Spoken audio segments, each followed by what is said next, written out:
नमस्कार, मैं अमित कुमार और आप देख रहे हैं सिटी बिग न्यूज़। आज हमारे साथ मौजूद हैं संयुक्त किसान मोर्चा के प्रदेश महासचिव दिलबाग हुडा जी। इनसे जानेंगे भारतीय किसान यूनियन के प्रदेश महासचिव दिलबाग हुडा जी। इनसे जानेंगे कि जो एक प्रशासन के द्वारा ऑपरेशन क्लीन के बारे में जो आए दिन खबरें सुनने को मिल रही हैं, और एक जो सोशल मीडिया पे पिछले 2-3 दिनों से एक मैसेज वायरल हो रहा है कि इस समय कोरोना की आड़ में सरकार जल्द ही जो है इंटरनेट बंद कर देगी, और उसके बाद अगर इंटरनेट बंद होता है तो एक सभी किसानों को जो है दिल्ली बॉर्डर पर कूच करना चाहिए। ये मैसेज कितना सच है कितना झूठा है, इन सारी चीज़ों के बारे में जानकारी लेंगे। तो सर नमस्कार। नमस्कार जी।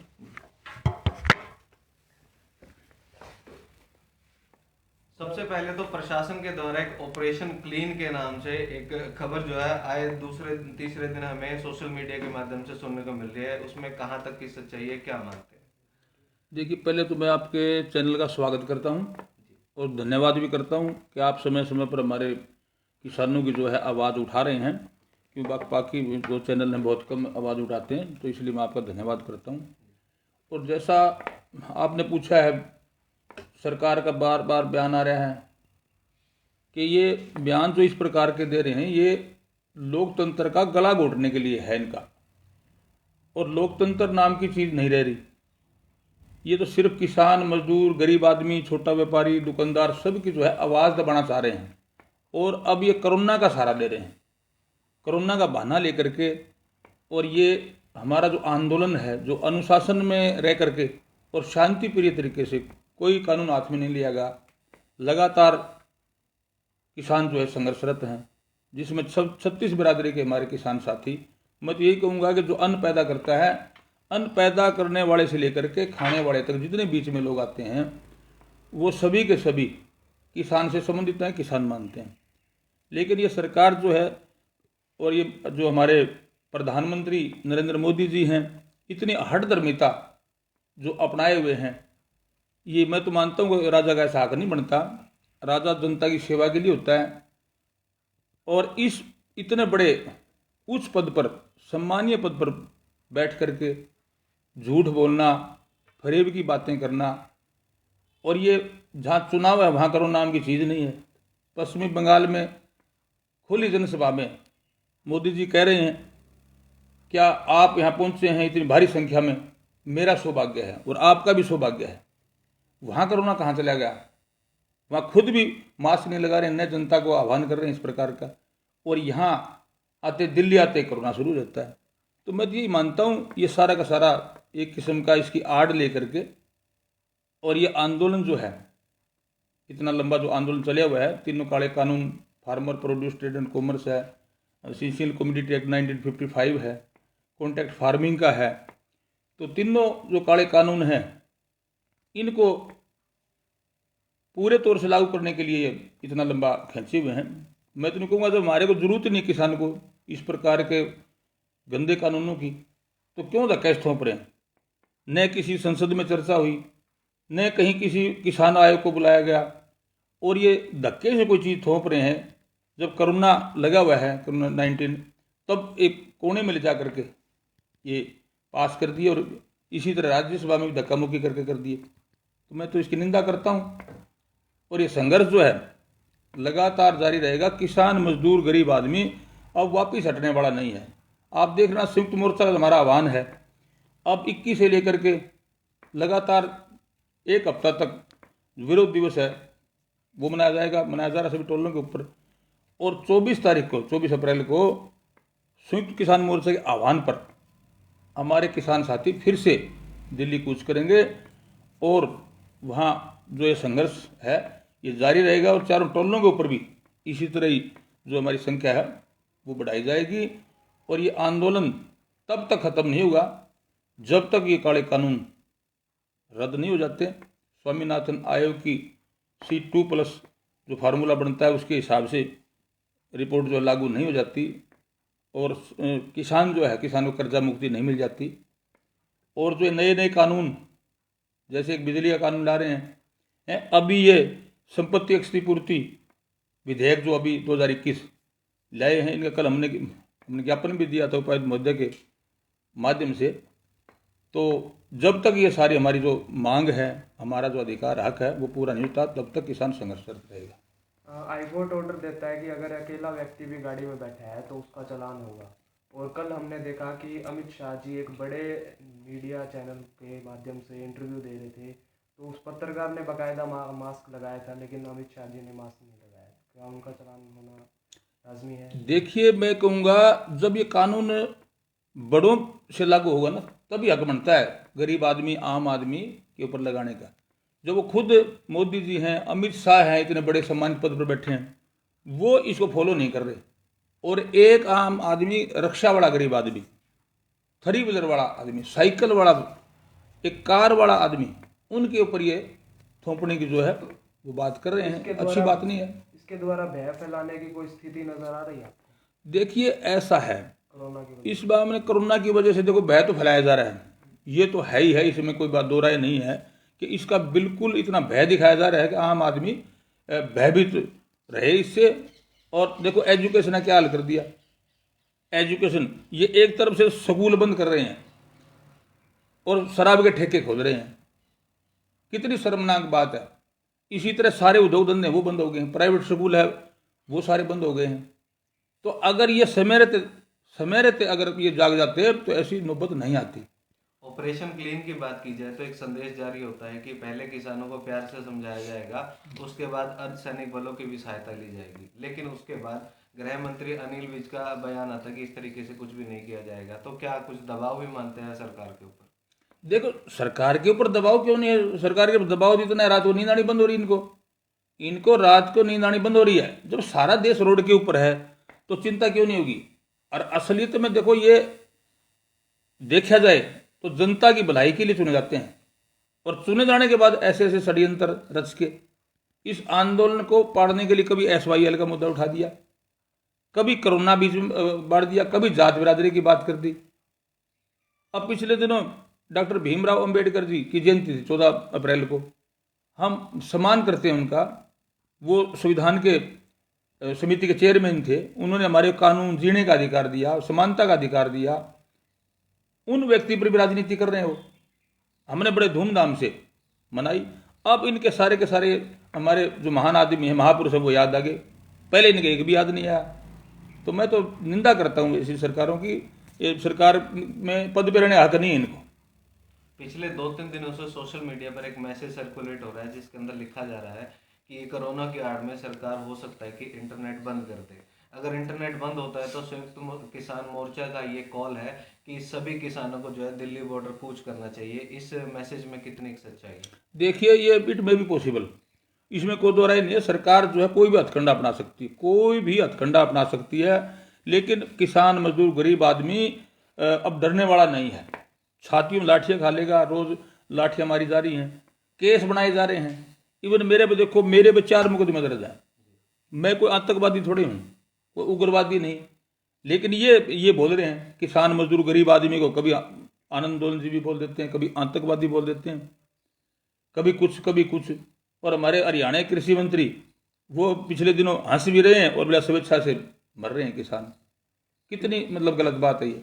परसों की बात करें तो रणबीर गंगवा डिप्टी स्पीकर अंबेडकर जयंती बनाने आए। हालांकि 4 दिन बीत चुके थे, 4-5 दिन बीत चुके थे, और उसके बाद किसानों ने भी कहा था कि आप आएंगे तो हम विरोध करेंगे। फिर भी वो आए और किसानों ने भी विरोध किया। तो हल्का फुल्का बीच में किसानों और पुलिस के बीच में हाथापाई हो या लाठीचार्ज का भी माहौल दिखा, जिस बीच महिला किसान को भी घसीटा गया। उसको लेकर क्या कहेंगे?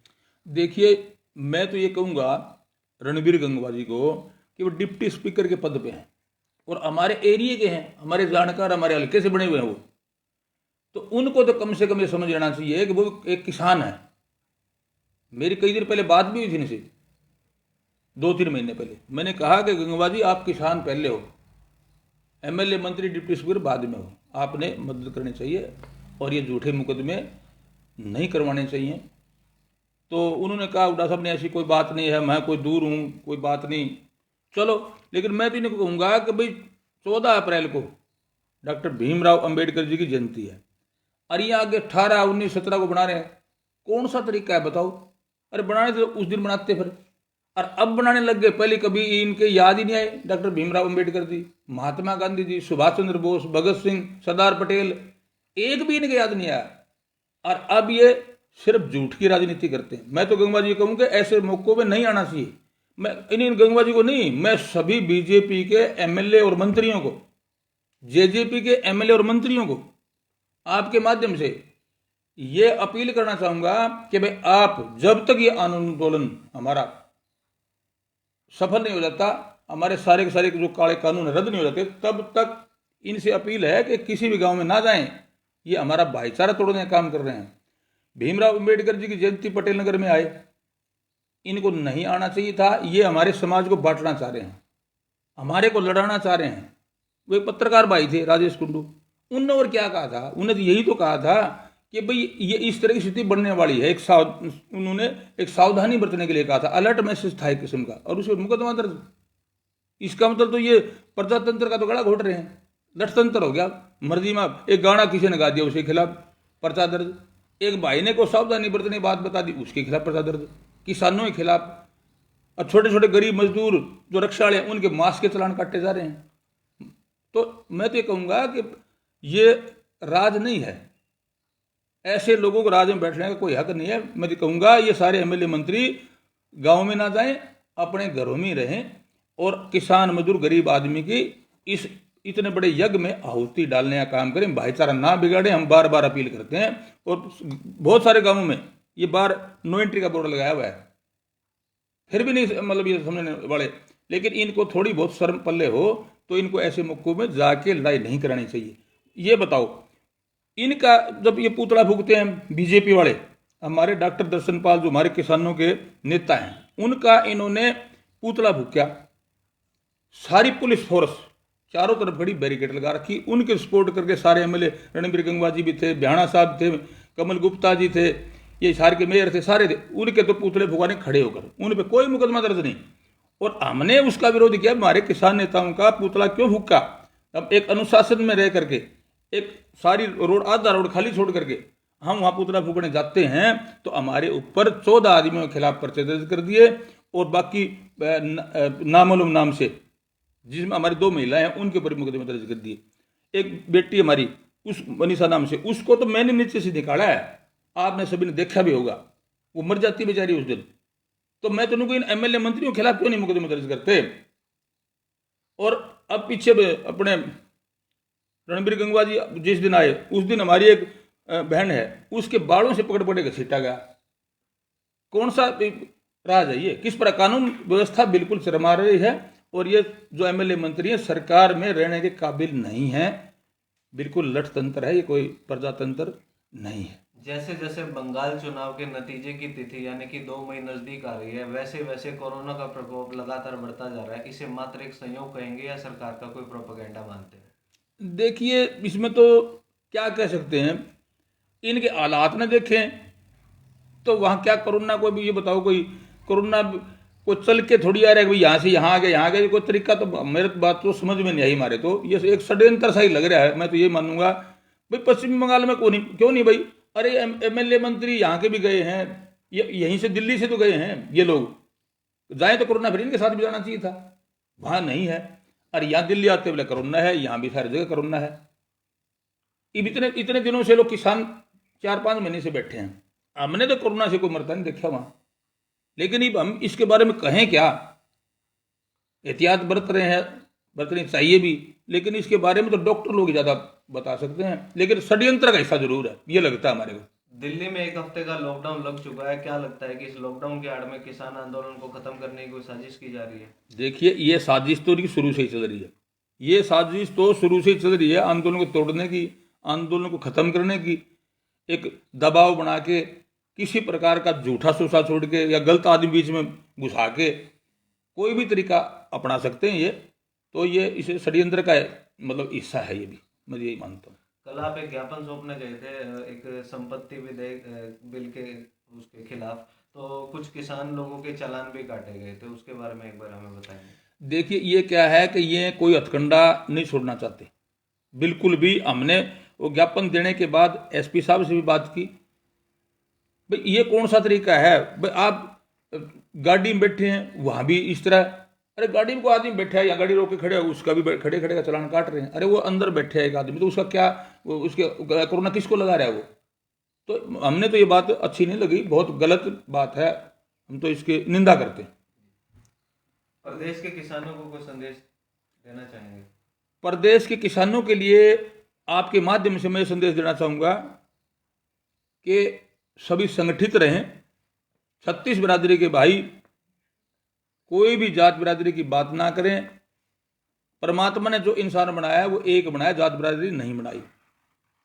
संगठित रह के और इस लड़ाई को अनुशासन में रह के, बगैर कोई किसी प्रकार की हो हल्ला, कानून हाथ में लेना, इस प्रकार की कोई बात ना हो, और सारे संगठित रह करके इस लड़ाई को सामूहिक रूप से लड़ें।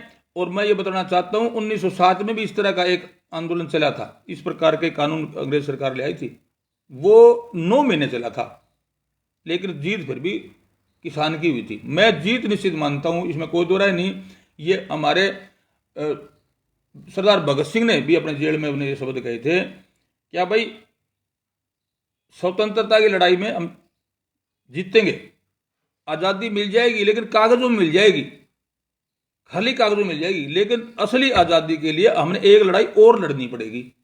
और मैं ये मानता हूँ वो लड़ाई ये है जो हम संघर्ष सारे किसान इन काले कानूनों के विरुद्ध खड़े होकर के जो लड़ाई लड़ रहे हैं, ये लड़ाई वो है।